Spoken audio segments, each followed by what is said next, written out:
Ganyan. So, ilagay ko lahat yung tip ko mula nung January 1 hanggang ngayon. Ito yung tip ko kahapon. Yan. Kaya ilalagay ko na yung naging tip ko. Yan lang, ito lang. Tapos yung last December 31, ito.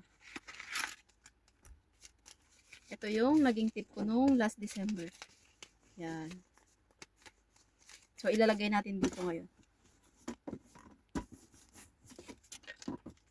Cute kaya. Ayan. Ayan, maglagay tayo. O, see?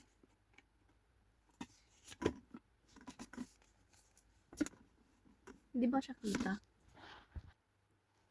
Mas kita pag dyan. Ayan.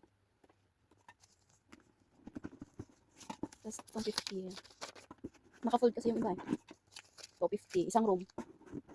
20. 20.